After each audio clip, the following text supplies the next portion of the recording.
On an HBO special that you did a routine that you called List of People I Can Do Without. Yeah. Wonderful, huh? Yeah. There were 25 jokes in it. Yeah. I counted them, Yeah. George. One-liners that you did one right Series, after the yeah. other. In order to get those 25 jokes that are successful, how many did you have to write to get those 25?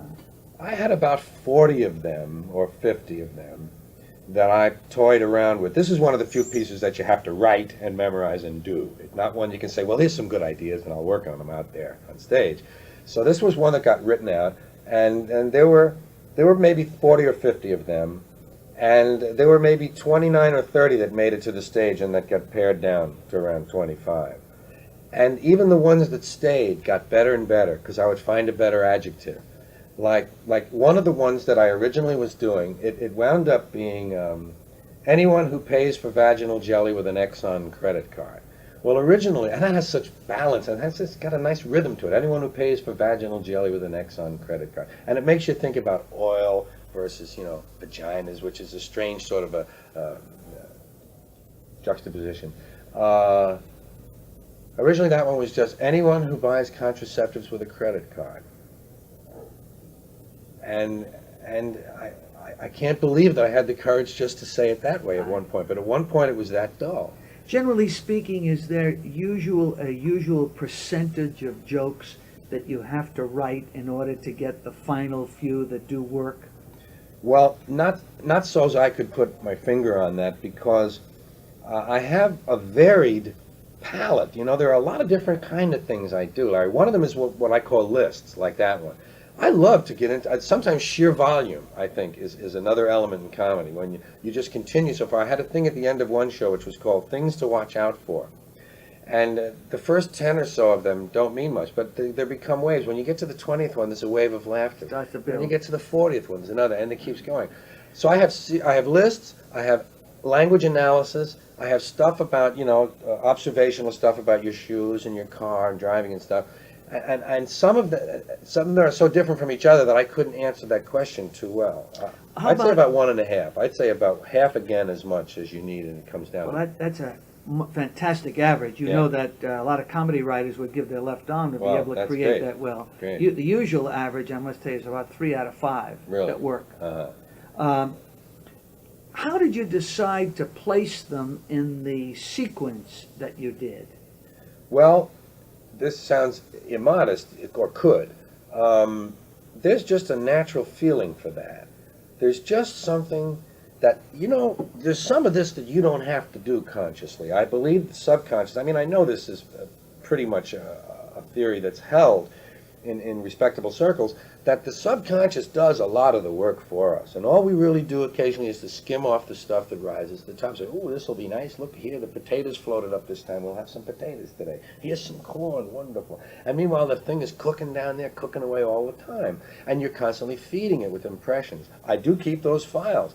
I keep files of sometimes they're finished jokes. They're a one-line finished thing. Other times they're just things I'm noticing. Something I noticed. Media words, the words they use that we never use in conversation. So-and-so is spearheading a drive. There's a probe going on. Prices either skyrocket or plummet, or they nosedive or they soar.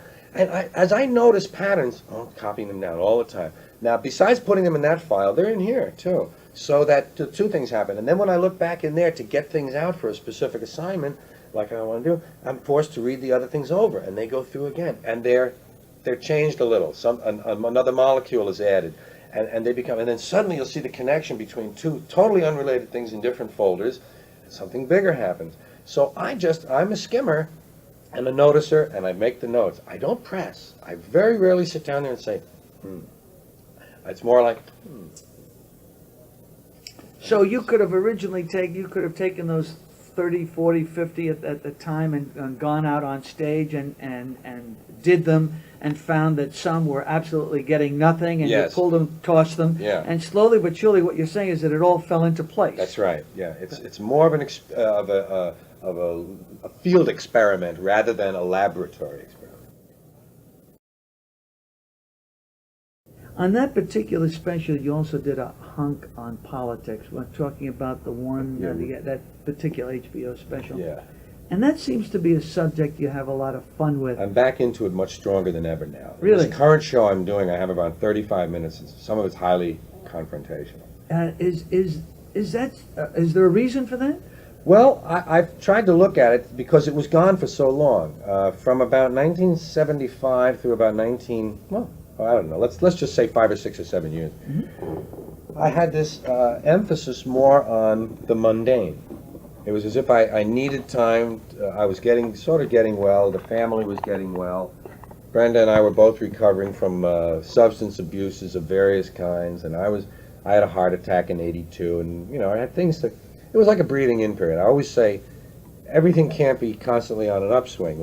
Nature shows you there's inhale and there's exhale. There's black, white, night, day, left, right, male, female, north, south. There's opposites. Everything has an opposite. So if you succeed very wildly for a while, you got to then breathe in. You got to take your time. So I had this period. Other people would call it his career was going in the shit house. That's the other way of looking at it. I don't look at it that way. I was drifting on a plateau. I had no direction. That's fair. Now I notice I'm getting this anger again. I'm getting this anger out of me again, and that's about what it amounts to. I've looked back over this year and I thought, well, what suddenly started this political stuff coming up again? Because there's more of it in the show now, and I realized that this is true. A person of good intelligence and of sensitivity cannot exist in this society very long without having some anger about the inequality. And it's not just a bleeding heart, knee-jerk liberal kind of a thing. It is just a normal human reaction to a nonsensical set of values where we have cinnamon-flavored dental floss, and there are people sleeping in the streets.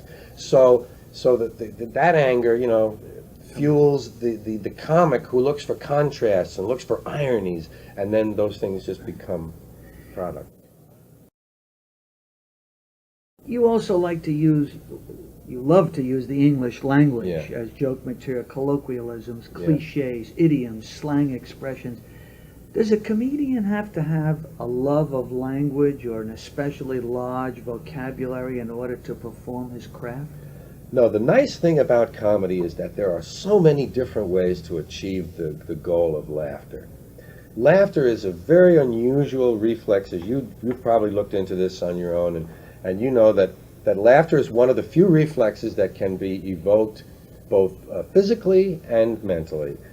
We can make a person laugh by giving them a mental image of something funny, or we can tickle that person and evoke the same physical characteristics. The same thing happens to the heart rate, the breathing rate, and the endorphins in the brain.